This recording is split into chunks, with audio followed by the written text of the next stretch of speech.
Important बातें होती हैं।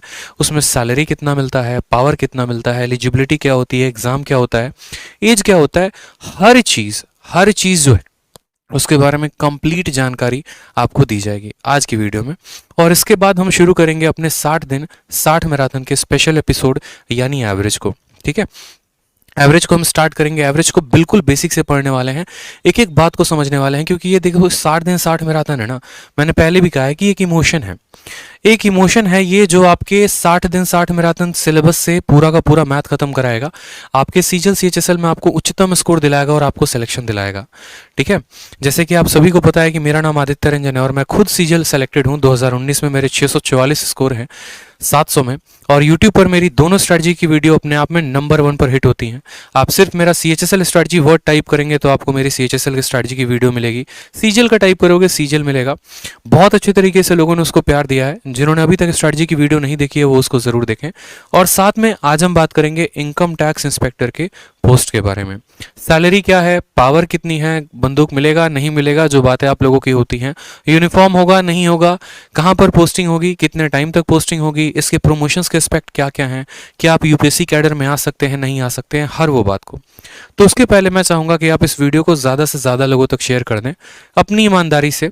इसलिए शेयर कर दें ताकि जितने भी बच्चे हैं जो वंचित हैं, जो इसके बारे में नहीं जानते हैं, वो इसके बारे में जाने, उनके मन में एक छोटी सी अलख पैदा हो।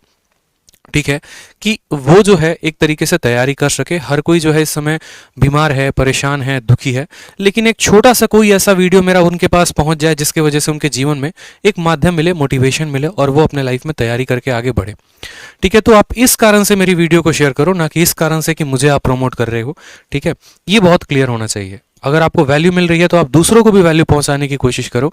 मुझे यहाँ पर चिल्लाना नहीं आता, मुझे यहाँ पर रोना नहीं आता, मुझे बोलना नहीं आता, जो बात होती है मुद्दे की बस मैं वो बोलता हूँ। अगर आपको अच्छा लगता है तो आप शेयर करिए हर जगह पे ताकि सभी का भला हो सके। तो सबसे पहले बात करते हैं यहाँ पर मोस्ट लुक्रेटिव पोस्ट इन एसएससी सीजीएल कौन सा है। आप जैसे कि पीछे पैसे का बैकग्राउंड देख रहे हैं। इनकम टैक्स सुनते ही हमारे मन में जो है स्पेशल इस तरीके से पूरी भावनात्मक चित्र बन जाती है कि भैया इनकम टैक्स है यानी पैसा होगा। ठीक है, इनकम टैक्स यानी क्या हो गया, पैसा हो गया।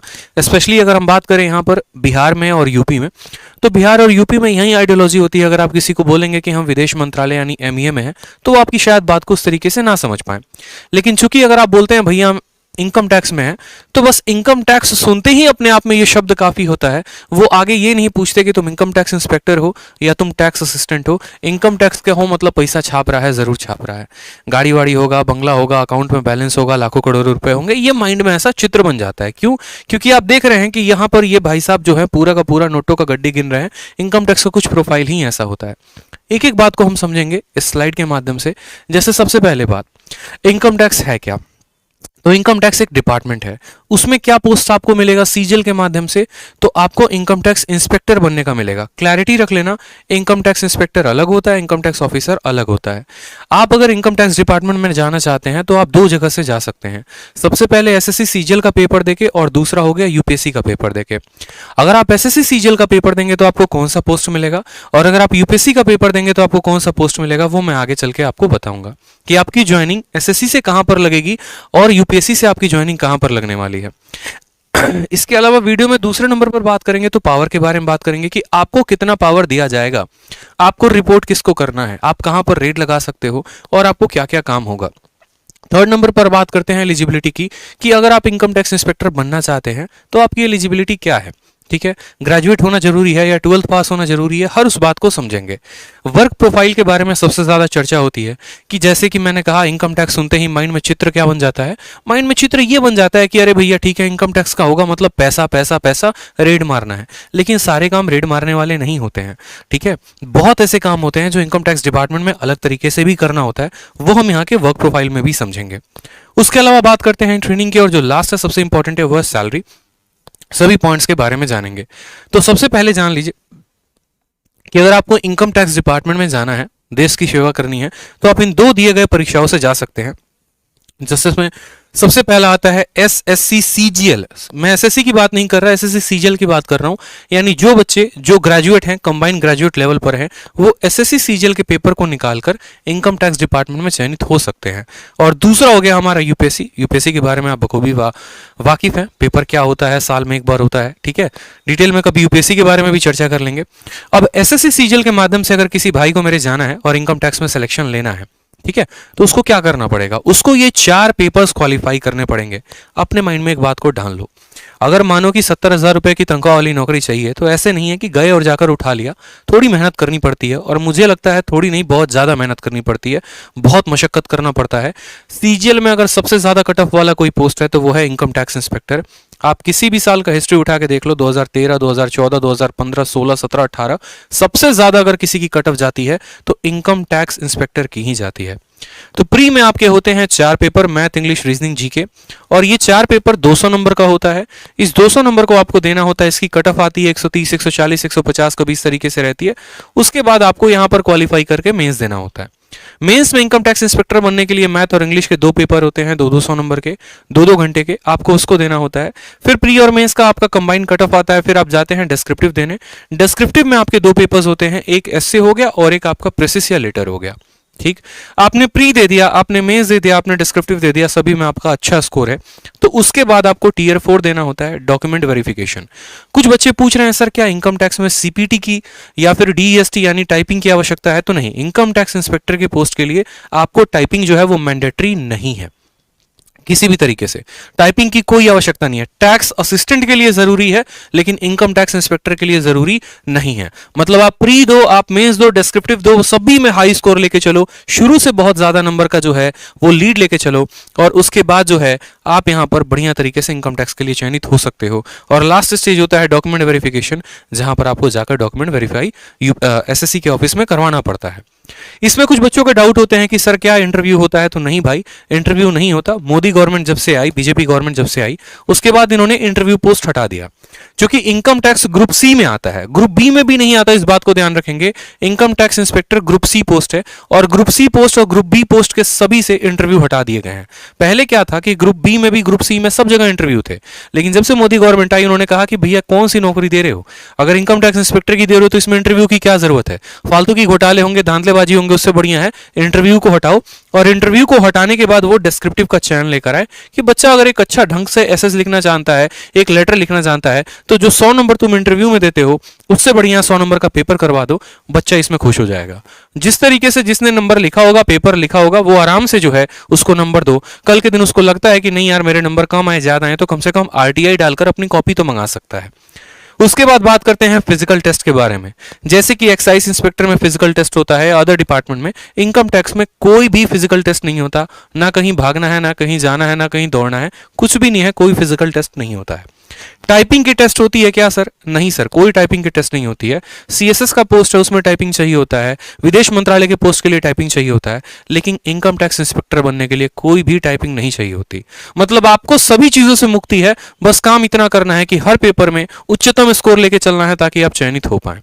उसके बाद बात करते हैं पावर कितना है। तो आप रूबरू हैं इस पोस्ट से, इसमें खतरनाक पावर होता है, ठीक है, बहुत बढ़िया तरीके से आपको अच्छे अच्छे लेवल से दोस्ती होती है। जैसे मानो जिस दिन आपका इनकम टैक्स का रिजल्ट आएगा तो उसी दिन आपका एक ऑटोमेटिक व्हाट्सएप ग्रुप क्रिएट हो जाएगा, ठीक है। उस व्हाट्सएप ग्रुप में भारत में जितने भी उस साल के इनकम टैक्स इंस्पेक्टर सेलेक्टेड है वो सभी के सभी जुड़ जाएंगे। कोई कोलकाता में किसी की पोस्टिंग होगी, किसी की मुंबई में होगी, किसी की कहीं और पर, किसी अलग अलग देशों में होगा। एक तरीके से चंद पल भर के पहले, रिजल्ट आने के पहले आपके कोई दोस्त नहीं थे, और रिजल्ट आने के बाद पूरे इंडिया में सभी इनकम टैक्स इंस्पेक्टर्स जो है वो आपके फ्रेंड हो जाएंगे। जब आप डिपार्टमेंट में काम करना शुरू करेंगे तो आप सीधा रिपोर्ट करते हैं कमिश्नर को।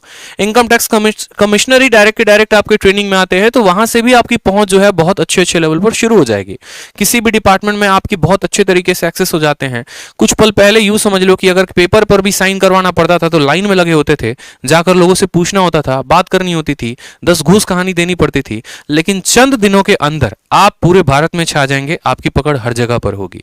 ठीक है, यहां तक कि अगर आपके पड़ोसी को भी पता और वो करोड़पति है और उसको पता है कि ये इनकम टैक्स में है, तो वो भी थोड़ा संभल कर चलेगा कि भैया कहीं अगला हम पे रेड ना मरवा दे। ठीक है, इस बात से भी लोग बहुत ज्यादा डरते हैं। आपका जो नाम का आईडी कार्ड ही है ना, वो पूरे भारत में काफी है। कहीं पर भी आपकी पहचान को कराने के लिए आपको कुछ नहीं दिखाना, बस आयकर विभाग लिखा अपने आप में शब्द आज के समय में काफी है। क्योंकि आज के समय में टैक्स की चोरी हो गई, पैसे की चोरी हो गई, हर कोई करता है। सरकार से पैसे बचाने की हर किसी की नियत होती है, इस वजह से वो सबसे ज्यादा डरते हैं। ईमानदार आदमी कभी नहीं डरता, इस बात को ध्यान रखो। ठीक है, बात करते हैं पैसे के बारे में। तो बिल्कुल दो सोर्स ऑफ इनकम है, एक तो डायरेक्ट जो आपको गवर्नमेंट देती है, हर महीने अच्छे खासे पैसे आ जाते हैं सैलरी के रूप में, और दूसरा जो इनडायरेक्ट है, जो मैं यहाँ डायरेक्टली नहीं बोल सकता बट आप समझ सकते हैं इनडायरेक्ट माध्यम से। किस तरीके से? पुरानी प्रथा है, चलते आ रही है। ठीक है, करप्शन जो है वो एक पार्ट है, तो उस करप्शन के कहीं ना कहीं आप भी भागीदार होंगे अगर आप भी इनकम टैक्स में ऊपरवार लेंगे तो। खैर, मैं ये नहीं बोलूंगा आपको लेना सही है या गलत है, वो आपकी चॉइस है। जैसे डॉरी सिस्टम में दहेज प्रथा है, वो आपकी चॉइस होती है कि आप लेते हैं नहीं लेते हैं, उसमें मेरा कोई कमेंट नहीं रहेगा। लेकिन हाँ, पैसे बहुत हैं। अगर आप चाहो तो आप एक दिन में भी, जैसे मेरा एक दोस्त है, खुद है, स्टूडेंट भी है, उसने बताया कि सर हमारा 2018 से वो सिलेक्टेड है। जब वो गए पहले दिन तो उनको ट्रेनिंग में ये बोला गया, उनके जो कमिश्नर है उन्होंने आके ये बात कही कि देखो भैया, बात ऐसी है कि तुम्हारे ऐसे भी दिन आएंगे जिस दिन तुम्हें पहले ही दिन इतनी पैसे ऑफर कर दिए जाएंगे जितने तुम्हारे पूरे एक महीने की सैलरी है, तो अभी थोड़ा संभल कर चलना, 2-3 महीने बाद जो है अपना देख लेना। यानी अपना देख लेना कहने का मतलब क्या हो गया कि मेरा दोस्त ये बोल रहा था कि वो कहना क्या चाह रहे हैं, कहना क्या ये चाह रहे हैं कि मतलब तुम्हें लेना है, या कहना ये चाह रहे हैं तुम्हें नहीं लेना है। तो ऐसा नहीं है, वो आपके ऊपर डिपेंड होता है। बट हाँ, पैसे हैं, अच्छे खासे पैसे हैं, पावर भी है, पैसा भी है, और सोशल स्टेटस समाज में बहुत ज्यादा है। अगर आप एसएससी सीजीएल में किसी भी पोस्ट में अगर आप लग रहे होते हैं, तो सबसे ज्यादा पावरफुल जो पोस्ट है वो इनकम टैक्स की ही है, और उसके बाद दूसरा विदेश मंत्रालय है। ठीक है, थर्ड बात करते हैं एलिजिबिलिटी के बारे में। आप कैसे एलिजिबल होंगे दोस्त? आप इस इंस्पेक्टर पोस्ट के लिए कैसे अप्लाई कर सकते हैं, कैसे बन सकते हैं, क्या एलिजिबिलिटी होगी? हर कोई तो एलिजिबल नहीं हो सकता ना। ठीक है, कि जो मर्जी आया वो इनकम टैक्स इंस्पेक्टर के लिए अप्लाई करेगा, बन जाएगा, ऐसा नहीं है। इनकम टैक्स इंस्पेक्टर बनने के लिए आपको ग्रेजुएट होना जरूरी है। किसी भी यूनिवर्सिटी से आपने ग्रेजुएशन किया है, चाहे आपने ऑनर्स किया है या बीटेक किया है, आप इनकम टैक्स इंस्पेक्टर के फॉर्म के लिए भर सकते हैं, सीजीएल का फॉर्म भर सकते हैं। और उम्र जो है वो 30 साल तक है, 30 साल के बाद आप नहीं भर सकते। कुछ अलग अलग कास्ट में जो रिलैक्सेशन होता है वो आपको मिलेगा, जैसे ओबीसी को रिलैक्सेशन मिलता है, एससी एसटी को रिलैक्सेशन मिलता है, और अदर लोगों को भी। आप सभी का टारगेट जो है वो है इस वीडियो को ज्यादा से ज्यादा लोगों तक शेयर करना, क्योंकि आज जो मैं जानकारी दे रहा हूं वो एक ऐसी जानकारी है जो आपको किताबों में नहीं मिलने वाली है, जो आपको किसी दोस्त से नहीं पता चलने वाला है। अगर पता चल रहा है तो आपको हमारी वीडियो से चल रहा है, और ये बात आप भी जानते हैं। आप जितना ज्यादा शेयर करेंगे, हम उतना ज्यादा एफर्ट लगाएंगे, बढ़िया से बढ़िया कंटेंट आपको बताएंगे, सही चीजों का मार्गदर्शन करेंगे, ताकि आपका विजन क्लियर हो सके, और जो सपना है आपका बनने का, उस सपने को आप हकीकत में बदल सको। तो आप सभी जो है हर जगह पे एक पल का अपने अंदर का हट हटाकर वीडियो को तुरंत भावनात्मक रूप से जरूर शेयर करो, हर किसी को शेयर करो, क्योंकि अगला स्टूडेंट भी आपके वीडियो के लिए वेट कर रहा है। आप बहुत ऐसे टेलीग्राम ग्रुप में जुड़े होते हैं, बहुत ऐसे व्हाट्सएप ग्रुप में जुड़े होते हैं, आपको पता है कि आप वहां शेयर कर सकते हो, तो बस वो शेयर कर दो। ठीक है, ताकि बाकी बच्चे भी हमारे साथ जुड़ पाएं। वर्क प्रोफाइल की बात करें यहां पर, तो चूंकि ये ग्रुप सी पोस्ट है, ग्रुप बी भी नहीं है, स्मिथ में नहीं रहेंगे, ग्रुप सी पोस्ट है, और यहां पर जो सैलरी है वो 4600 ग्रेड पे है। बहुत बच्चों को ये ग्रेड पे शब्द नहीं समझ में आ रहा होगा, सीधा बोलते भैया ग्रेड पे छोड़ो, हमको सैलरी बताओ कितना दोगे, 20 दोगे, 30 दोगे, 50 दोगे, 1 लाख रुपए दोगे? तो देखो, गवर्नमेंट का एक टैक्सेशन सिस्टम होता है, एक पैसे देने का सिस्टम होता है, और सिस्टम में क्या होता है, जैसे एसएससी सीजीएल की बात करोगे तो आपको 2800 ग्रेड पे की जॉब है, 4200 की है, 4400 की, 4600 की, 4800 की भी है। 4400 की नहीं है, 4200, 4600, 4800 की है। 4800 डबल ए, जिसके बारे में मैंने पिछली क्लास में बताया था, और 4600 में आपको ये सभी आ जाते हैं। 4600 की राइट नाउ जो अभी सैलरी चल रही है वो 70-80 के करीब में चल रही है। ठीक है, और वो शहर टू शहर भी डिपेंड होता है। अगर एक बंदा इनकम टैक्स इंस्पेक्टर लक्षद्वीप में है और दूसरा मुंबई में है, तो मुंबई वाले की सैलरी ज्यादा होगी, लक्षद्वीप वाले की कम होगी, क्योंकि जो एचआरए होता है, हाउस रेंट अलाउंस और डियरेंस अलाउंस जो होता है, वो वहां पर उस पर्सन को बैठे को ज्यादा मिलता है। 8%, 16%, 24% होता है। जो जितने महंगे शहर में उसकी सैलरी उतनी ज्यादा होती है महंगाई के कारण। ठीक है, बात करते हैं यहां पर काम करने के बारे में। तो इनको काम क्या करना होता है? 2 तरह के काम होते हैं, एक होता है असेसमेंट, दूसरा होता है नॉन असेसमेंट। असेसमेंट में अगर बात करेंगे तो जैसे ये सभी के इनकम टैक्स के रिकॉर्ड को वेरीफाई करते हैं कि भैया फलाने आदमी ने कितना भरा, फलाने आदमी ने कितना भरा, कितने कितने सैलरी इन लोगों ने भरी है। ठीक है, और कितना कितना टैक्स गवर्नमेंट को इन्होंने दिया है। इस वजह से अभी आप देख रहे होंगे कि आपके पैन कार्ड को आपके बैंक अकाउंट से लिंक किया जा रहा है, इस वजह से ताकि गवर्नमेंट ये ट्रैक कर पाए कि आपका अकाउंट जो है, आपका पैन कार्ड कितने अकाउंट से लिंक है, आप कितना कितना पैसा किस किस अकाउंट में रखे हुए हो, आप सरकार को दे रहे हो इनकम टैक्स के रूप में पैसा या नहीं दे रहे हो। तो इन चीजों का जो वेरिफिकेशन होता है वो इनकम टैक्स डिपार्टमेंट करती है। नेक्स्ट बात करते हैं टीडीएस के क्लेम के बारे में। टीडीएस का भी क्लेम्स क्या होता है ये ध्यान रखते हैं। जैसे आपको अगर नहीं पता तो टैक्स को रिटर्न भी मंगाया जाता है। जैसे जितने लोग एग्जांपल के तौर पे मान लीजिए हम यहाँ नौकरी कर रहे हैं, मुझे यहाँ पर 10 लाख रुपए मिले, लेकिन वो 10 लाख के 10 लाख मैंने खर्च कर दिए और इसी एजुकेशन में ही खर्च किया, तो उसका मैं क्लेम करता हूं कि भैया मुझे आईटीआर वापस दो, इनकम टैक्स रिटर्न वापस दो, वो भी मुझे मिलता है। तो इन सभी चीजों का लेखा जोखा कौन रखता है? इनकम टैक्स डिपार्टमेंट रखती है। नेक्स्ट यहां पर आ गया रिफंड ऑफ कंपनीज, जो कि मैंने आपको बात की कि कंपनी को रिटर्न भी देना होता है। बहुत बच्चों को यही पता होता है कि यार सरकार तो सिर्फ हमसे टैक्स ही लेती है, ऐसा नहीं है।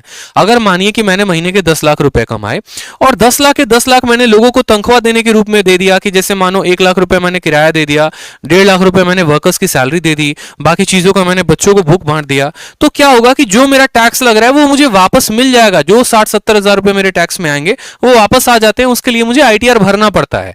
तो ये सभी चीजों का भी लेखा जोखा कौन रखता है? इनकम टैक्स रखती है। इसके अलावा इंडिविजुअल लोगों पर भी जो नजर है वो हमारे इनकम टैक्स डिपार्टमेंट का काम होता है असेसमेंट के रूप में।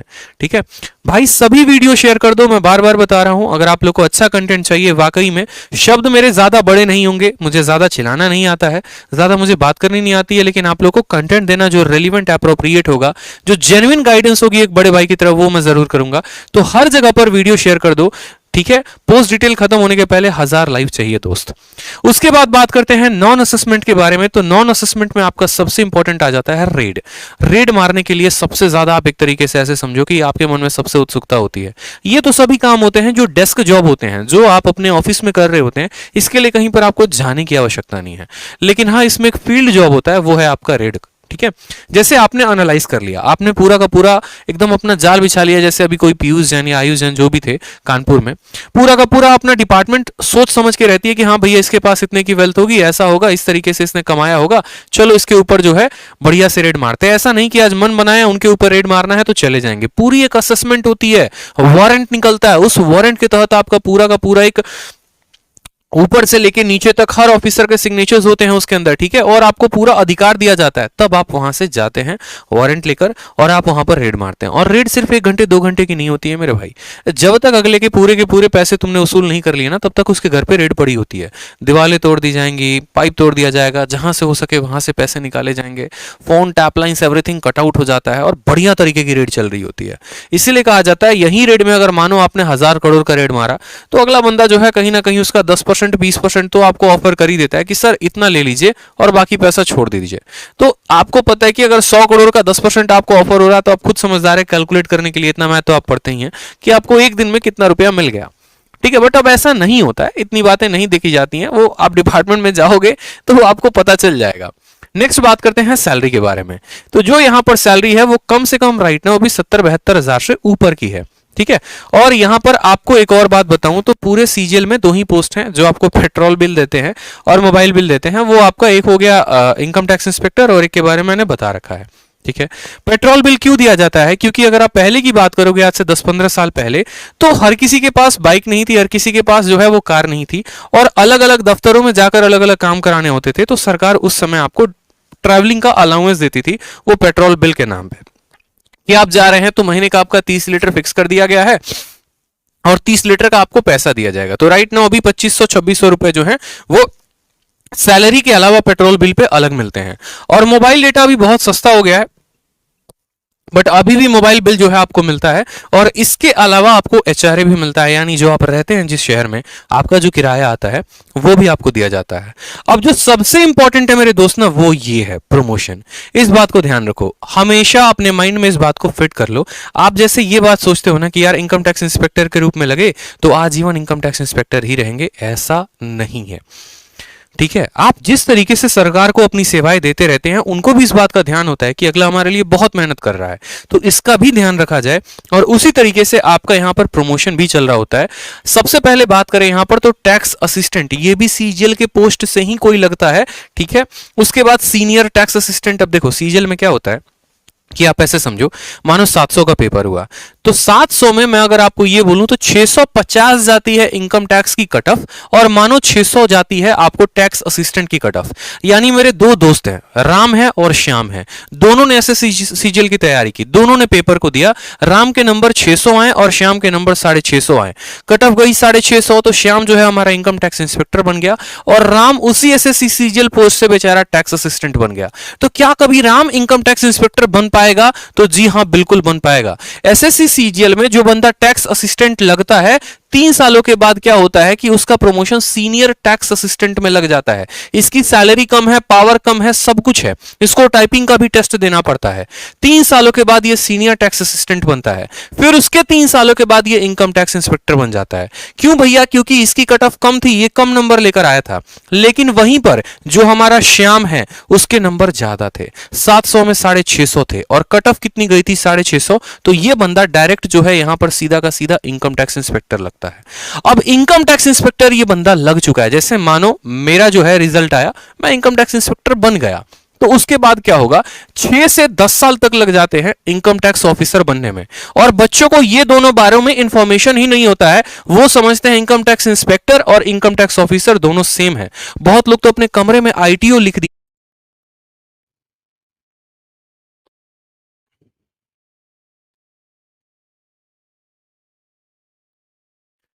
तो जैसा कि मैंने कहा आपको यहां पर जो छोटी सी डिफरेंस है वो बताई मैंने आपको यहां पर कि भैया देखो, सीनियर टैक्स असिस्टेंट के बाद इनकम टैक्स इंस्पेक्टर बनते हो और इनकम टैक्स इंस्पेक्टर के बाद जो है आप इनकम टैक्स ऑफिसर बन सकते हो। ठीक है, जैसे कि मैंने कहा आपको कि इनकम टैक्स डिपार्टमेंट में आप दो माध्यमों से लगते हो, एक हो जाता है आपका एसएससी सीजीएल के माध्यम से और दूसरा होता है यूपीएससी के माध्यम से।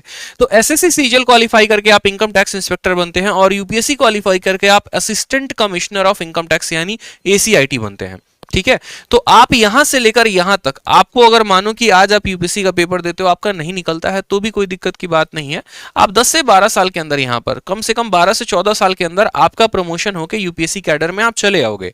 फिर डिप्यूटी कमिश्नर के बाद आप ज्वाइंट कमिश्नर बनते हो और ज्वाइंट कमिश्नर के बाद आप एडिशनल कमिश्नर बनते हो। लास्ट प्रमोशन तक जाते जाते बहुत ऐसे कम लोग होते हैं जो एडिशनल कमिश्नर बन पाते हैं। ये वहीं बन पाएंगे जिन्होंने 20 या 21 साल की उम्र में ज्वाइन किया हुआ है। ठीक है, बाकी यहां पर जनरली पोस्ट जो है ज्यादातर ज्वाइंट कमिश्नर तक जाते हैं अगर उनकी प्रमोशन बहुत तेज होते हैं, डिपार्टमेंटल एग्जाम दे रहे होते हैं। तो इस तरीके से, तो ये थे आपके प्रमोशन, ये था पूरा का पूरा कंप्लीट प्रोसीजर इनकम टैक्स बनने का। मुझे लगता है कि मैंने आपको कंप्लीट जानकारी दी है कि इनकम टैक्स इंस्पेक्टर बनते कैसे हैं, क्या क्या प्रोसीजर्स होते हैं। डेली के सीरीज में ऐसा क्यों करता हूं मैं कि आपको मैं पोस्ट के बारे में बता रहा हूं, क्या मैं इस वीडियो को अलग से शूट नहीं कर सकता? बिल्कुल, इस वीडियो को मैं अलग से शूट करूंगा तो मेरा ही ज्यादा फायदा है, क्योंकि ऐसे वीडियोस बहुत ज्यादा व्यूज गेन करते हैं। अगर मैं अलग से वीडियो बना के डालूं ना, तो चंद दिनों के अंदर ये 1,00,000, 1,50,000, 2,00,000, 5,00,000 व्यूज में होंगे, लेकिन वो उतना फायदेमंद साबित नहीं होंगे।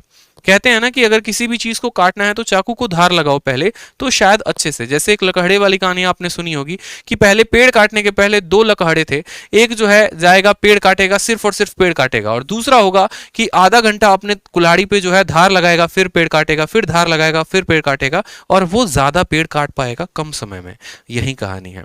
हम डेली के क्लासेस को पढ़ते हैं सर, ठीक है, बहुत अच्छी बात है, लेकिन डेली हमारे लाइफ में खुद इतनी घटना हो रही होती है, हम बहुत ज्यादा नेगेटिव हो चुके होते हैं, हमारा पढ़ाई में